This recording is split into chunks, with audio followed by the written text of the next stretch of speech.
الرحمن الرحیم رب یسر ولا تعسر وتمم بالخیر وبک نستعین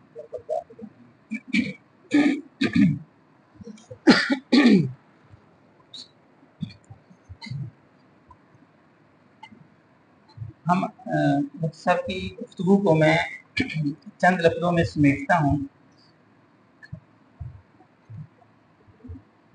آزادی بطور صلاحیت یا بطور کسوٹی، ان دو لفظوں کو آپ اگر غور سے دیکھیں گے تو آپ کو چیز سمجھ میں آ جائے گی۔ اس وقت عقل بحیثیت صلاحیت یا عقل بحیثیت کسوٹی، مغربی تصورات بحیثیت آزادی بحیثیت صلاحیت یا بحیثیت کسوٹی۔ بطور صلاحیت کے تو ہم اس کا انکار نہیں کر سکتے۔ آزادی میں دیکھ رہا ہوں، میرے ہاتھ کو ہل رہے ہیں، یہ میری صلاحیت ہے، لیکن کیا اس کو ایسا اصول بنا کر، ایسا ترازو بنا کر چیزوں کو تولنا اس سے کہ جو آزادی ہوتی ہے، جو چیز جو عمل آزادی فراہم کرے گا وہ ٹھیک ہوتا ہے، اور جو آزادی فراہم نہ کرے وہ ٹھیک نہیں ہوتا، ہم اس کو بطور اصول، بطور ترازو، بطور میزان اور کسوٹی نہیں لیں گے۔ اس وقت کے کفر کا مسئلہ کیا ہے؟ وہ اس کو کیا لیتا ہے؟ بطور اصول اور کسوٹی لیتا ہے۔ عورتیں پردہ نہیں کریں گی، مسئلہ پیچھے کیا ہے؟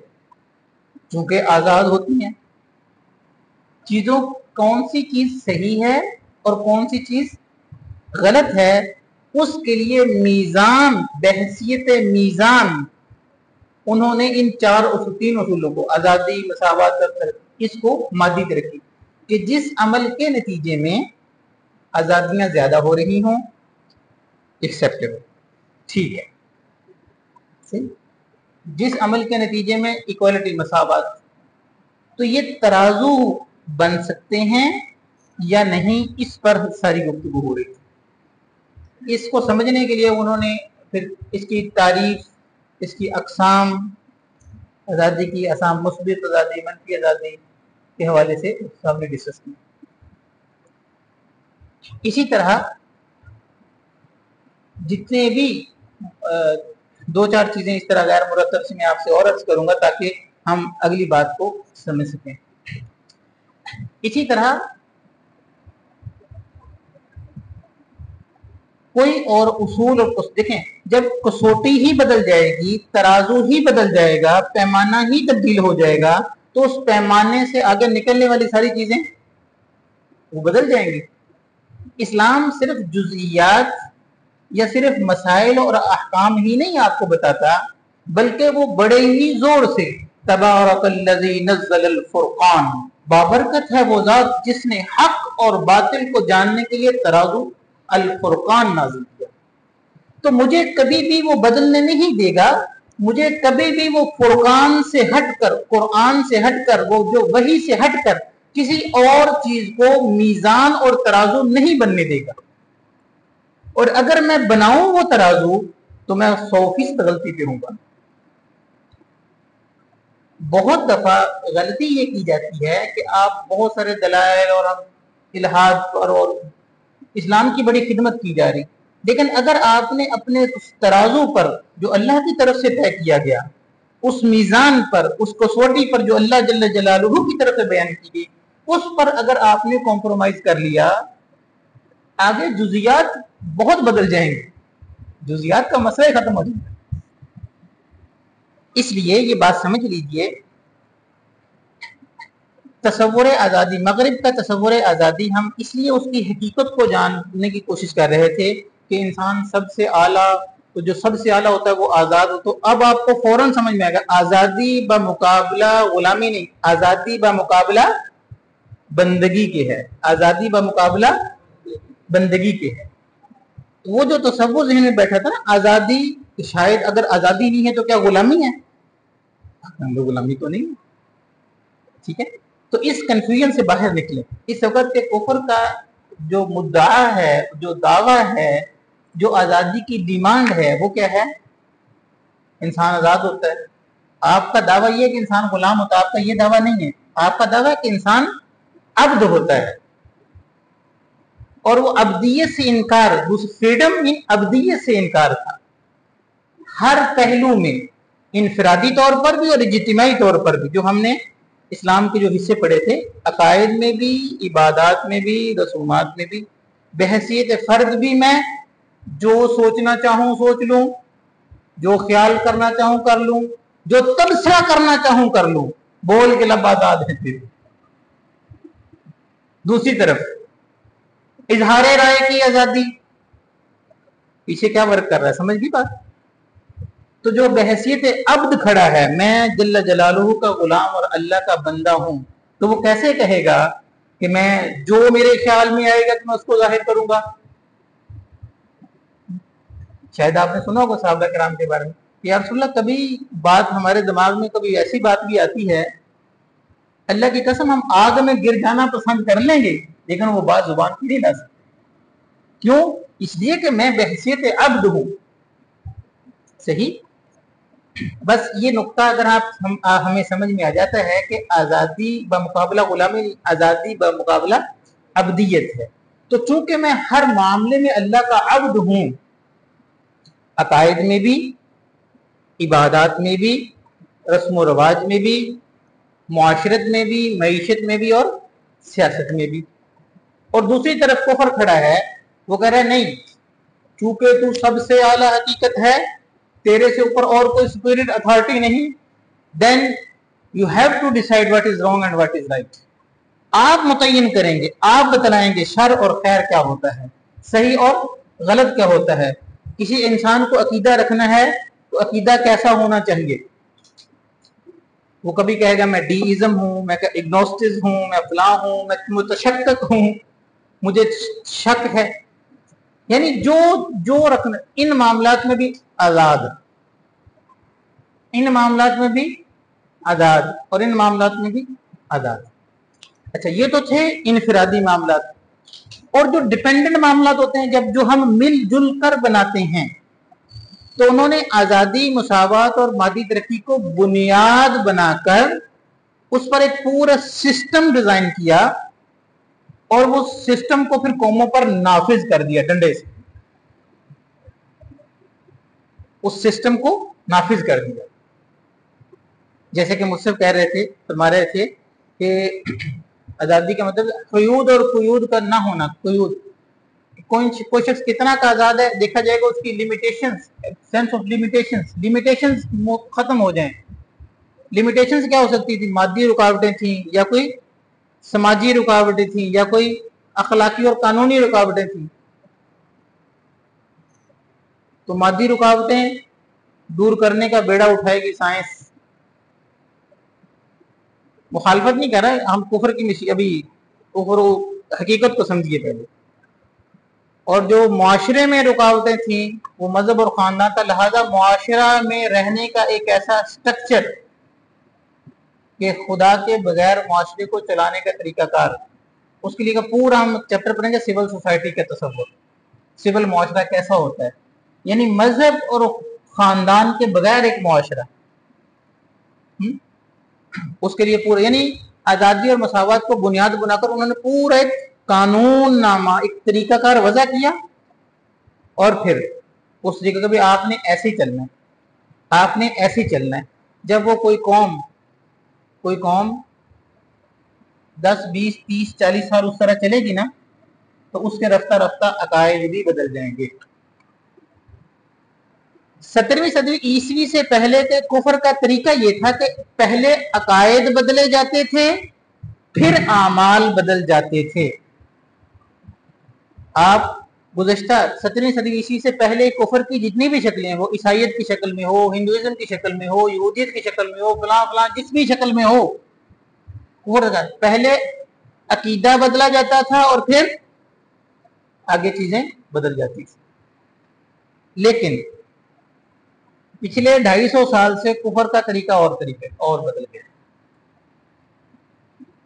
یہ بات ذہن میں رکھیے، شیطان گمراہ، نافرمان، سرکش تو ہے، چلا اور بیوقوف نہیں ہے.